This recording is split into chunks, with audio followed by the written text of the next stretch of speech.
અરે નીતભાઈ, હા બોલો ને શેઠ.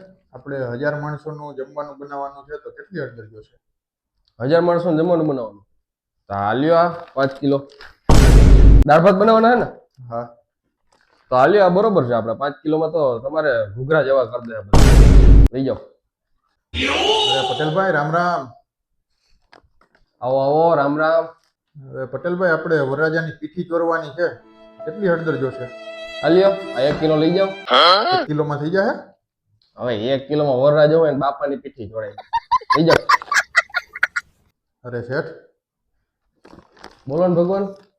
ઘરે નાનો એવો પ્રસંગ હતો તો 100 માણાની કઢી બનાવી હતી, હળદર જોતી હતી. કોમળા રસોડું છે. હા.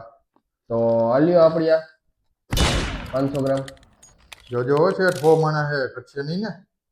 હવે 100 માણામાં 500 ગ્રામ હળદર એટલે તમારી ગઢે ભેગી ખીચડી બની જાય. લઈ જાઓ. ગઢી ભેગી ખીચડી ફ્રી. એ નીતભાઈ, હા એ બાયડીનો પગ મેળાઈ ગયો, એને રિપેર કરવો પડે એમ છે. તાલીઓ આપણી આ 200 ગ્રામ હળદર આપી દે અમને. આ 200 ગ્રામે શું થાય? હવે 200 ગ્રામ હળદરમાં તમારી આખી બાયડી મેળાઈ ગઈ છે ને તો ઈ રિપેર થઈ જાય. હાલ્યો. એ ડોક્ટર સાહેબ, છોકરા બીમાર થઈ ગયા યાર. આ મેગી ખાઈને માર્કેટમાં મૂક્યા હોય એ કોઈ દી છત્રપતિ શિવાજી થોડા થાય ભાઈ. આખી જિંદગી રેકડીએ પાણીપુરી ખાધી ને એકચ્યુઅલી અમારો લાલો તમને જોઈ લેવાનો. તારા લાલા કાંઈ ખાંડું ન થાય ભાઈ. હાલ્યો 100 ગ્રામ હળદર. રોજ હળદર વાળું દૂધ કરીને પીવડાવજો. તમારો રાણો રાણા રીતે હાલશે. હાલો, આજનો કોટો પૂરો થઈ ગયો.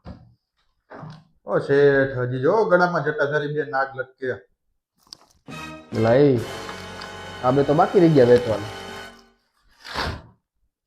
હવે 10 રૂપિયામાં 10 રૂપિયામાં 20 રૂપિયામાં 20 રૂપિયામાં લેવું છે બેન?